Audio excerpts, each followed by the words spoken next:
శ్రీమాత్రే నమ. జయ గురు దత్తాత్రేయ నమ. ఈ వీడియోలో మనం మే 14వ తారీఖు రాత్రి సుమారు 10:30 ప్రాంతంలో వృషభ రాశి నుంచి మిథున రాశిలోకి మారబోతున్న గురుగ్రహ ప్రభావం వివిధ రాశుల మీద ఏ విధంగా ఉంటుంది అని తెలుసుకునే ప్రయత్నం చేద్దాం. ముఖ్యంగా గురువు అత్యంత శుభగ్రహం. గురువు యొక్క కారకత్వాలు సంతానకారకుడు, ధనకారకుడు, జ్ఞానకారకుడు. అలాగే మనం గత జన్మలో చేసుకున్నటువంటి పుణ్య ఫలితాన్ని ఈ జన్మలో మనకు అందించే ప్రయత్నం గురుగ్రహం వల్లే జరుగుతూ ఉంటుంది.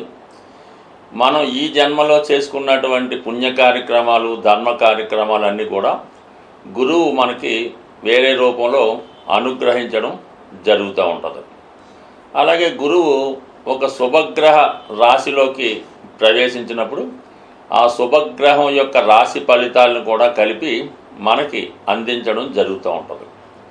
మరి ఇప్పుడు గురువు ప్రవేశిస్తబోతున్నటువంటి మిథున రాశి అది బుధుని యొక్క స్వక్షేత్రం.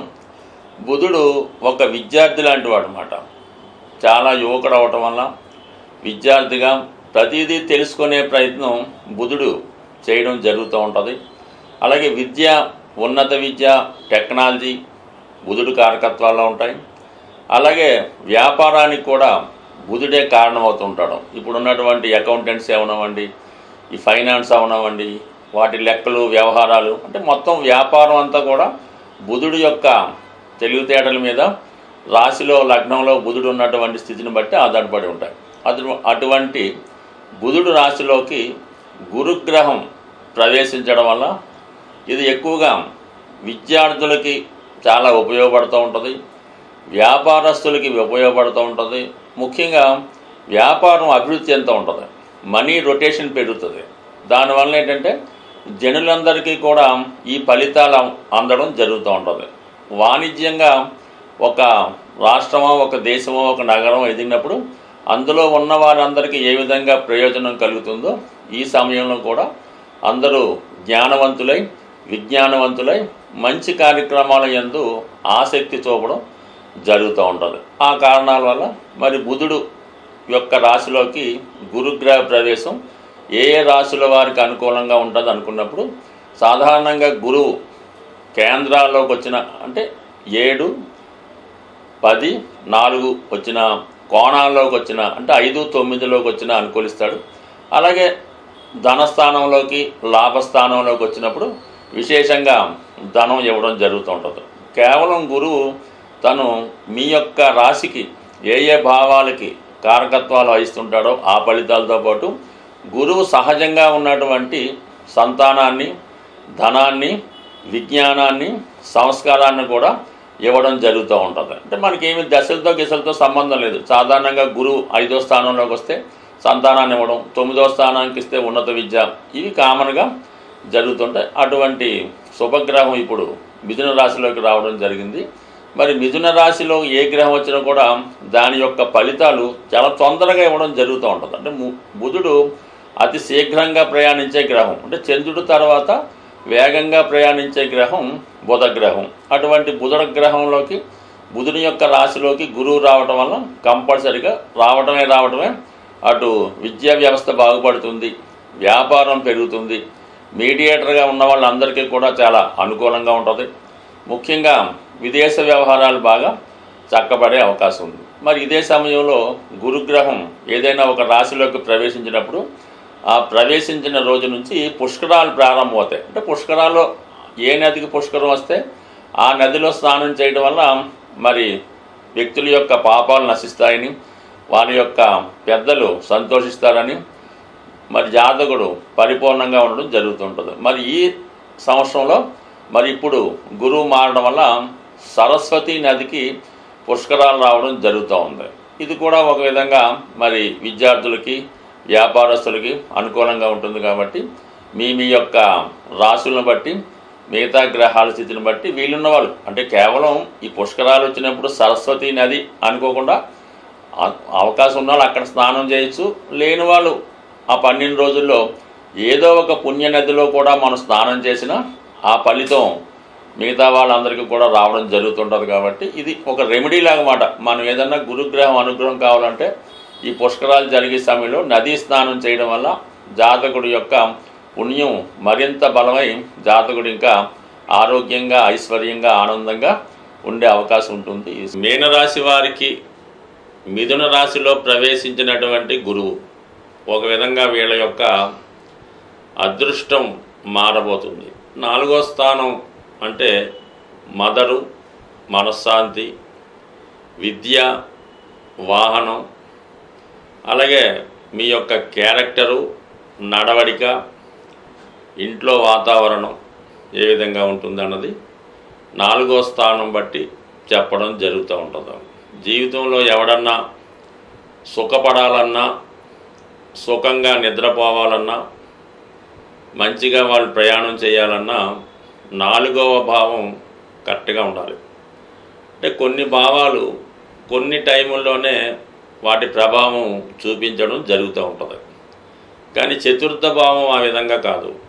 బాల్యం నుంచి మరణం దాకా చతుర్థ స్థానం మనకి ఎల్లప్పుడూ తెలియజేస్తూ ఉంటుంది, చెప్తూ ఉంటుంది. అంటే పుట్టినప్పుడు మదరు, తల్లిగారి పెంపకం, ఆమె నేర్పే విద్యాబుద్ధులు, ఆవిడ మనకి పెట్టినటువంటి ఆహారం, అలాగే స్కూల్లో ప్రవేశించడం, విద్య నేర్చుకోవడం, విద్యాబుద్ధులు ఇవన్నీ చతుర్థంలో వస్తాయి.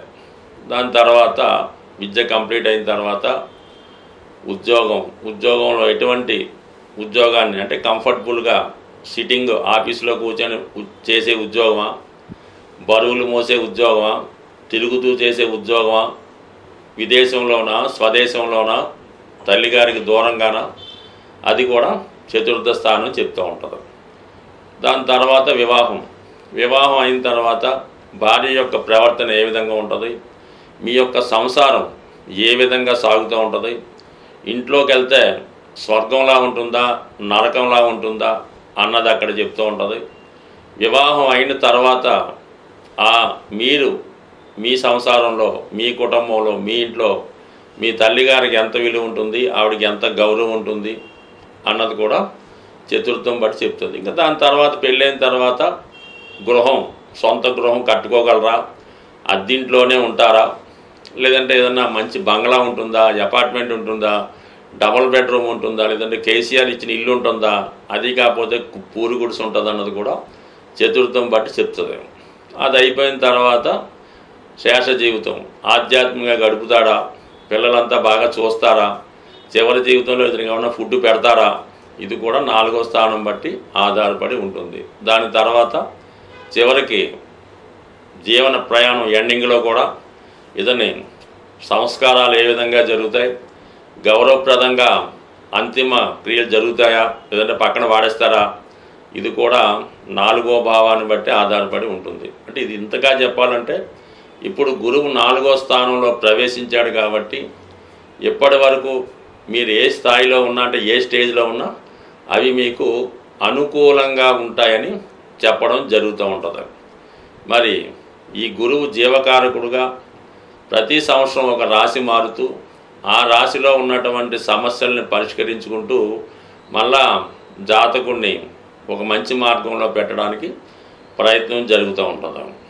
అందువల్ల ఏంటంటే ఒక 12 సంవత్సరాలకి గురువు మళ్ళీ అదే రాశిలోకి రావడం జరుగుతూ ఉంటుంది. అంటే మొదటి 12 సంవత్సరాలు బాల్యం అయితే మరి రెండో 12 సంవత్సరాలు విద్య, ఈ విధంగా ఒక 6 రౌండ్లు అంటే 72 సంవత్సరాల దాకా ఈ జాతకుడి మీద గురుగ్రహ ప్రభావం ఏదో విధంగా ఉంటుంది, అతన్ని మంచి మార్గంలో నడిపే ప్రయత్నం చేస్తుంది. ఇంకా 72 దాటాక అది శని భగవానుడు ట్యాకప్ చేయడం జరుగుతుంది. దాని తర్వాత పరిస్థితులు ఆయన చూసుకుంటాడు. అంటే ప్రస్తుతం ఏంటంటే సుఖమైన జీవితం వస్తుంది, విద్యార్థులకు అనుకూలంగా ఉంటుంది, తల్లిగారి యొక్క ఆరోగ్యం బాగుంటుంది, తల్లిగారి నుంచి మంచి ఫలితాన్ని అందుకుంటారు, గృహంలో వాతావరణం బాగుంటుంది, భార్య చక్కగా మిమ్మల్ని ఆదరిస్తుంది, గృహంలో అన్ని సౌకర్యాలు ఉంటాయి. సుఖంగా నిద్రపోవడానికి ఏసీ గీసీ చాలా కంఫర్ట్గా ఉంటుంది. ఇవన్నీ 4 బట్టి జరుగుతాయి. సో ఇది ఎలా పెడితే 4లో ఉన్నటువంటి గురువు డైరెక్ట్గా దశమాన్ని వీక్షిస్తాడు. అందుకే ఇందాక చతుర్థానికి ఉద్యోగానికి లింకు కుదిరింది. అంటే దశమాన్ని గురువు చూడటం వల్ల ఉద్యోగంలో ఉన్నటువంటి సమస్యలు పరిష్కారం అవుతాయి.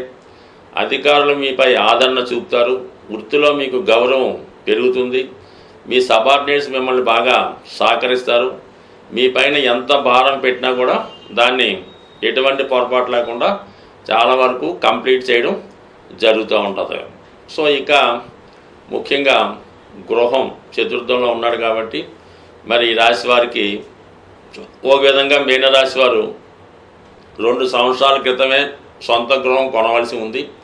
ఇప్పటిదాకా అయినా మీకు సొంత గృహం లేకుండా ఉంటే ఎప్పటికైనా ప్రయత్నం చేయండి. అది అప్పు చేసినా పర్వాలేదు, 100% అది మీకు ఈ సమయంలో సమకూరే అవకాశం ఉంది. అలాగే ఏదన్నా పిల్లలకి విద్యాభ్యాసం చేయడానికి కూడా చతుర్థంలో గురువు ఉండగా వారు విద్య ప్రారంభిస్తే మంచి విద్య నడవడిగా వచ్చే అవకాశం ఉంది. బట్ ఏదైనా మీనరాశి వారి యొక్క జన్మశని ప్రభావం నుంచి ప్రశాంతమైనటువంటి హ్యాపీగా ఉండడానికి ఈ గురువు చతుర్థ భావ ప్రవేశం ఈ మీనరాశి వారికి మరి ఒక మల్లిపందిరి వేసినట్టే ఉంటుంది. గురువు ఏ భావంలో ఉన్నప్పటికీ కూడా ఆ గురుగ్రహానికి సంబంధించినటువంటి పరిహారం చేసుకుంటే కంపల్సరిగా గురువు మంచి ఫలితాన్ని ఇవ్వడం జరుగుతూ ఉంటుంది. చెడ్డ ఫలితం రాకుండా కాపాడడం జరుగుతూ ఉంటుంది. అంటే గురువు మరి అంటేనే అందులోనే పేరులోనే ఉంది గురువు. మీకు విద్య నేర్పిన గురువు, మీ తల్లిదండ్రులు, వీళ్ళని పూజించడం వల్ల గురుగ్రహ అనుగ్రహం పొందుతారు. అంటే మరి ఈ రోజుల్లో అది చాలామందికి నచ్చని వరడం. దానివల్ల కనీసం వాళ్ళని పూజించడం అంటే పువ్వులతో ఏం పాదాలకి నమస్కారం పెట్టక్కర్లేదు, వాళ్ళని గౌరవప్రదంగా చూస్తే సరిపోతుంది. మీకు వీలుంటే వారికి కావాల్సినటువంటి సదుపాయాలు చూస్తూ వారు మనసు కష్టపెట్టకుండా ఉంటే చాలు. ఇది చదువుకొని మంచి మార్కులు తెచ్చుకోవడం, ఏదన్నా వాళ్ళు జాగ్రత్తగా వాళ్ళకి మనసు కట్టబెట్టకుండా చూస్తే సరిపోతుంది.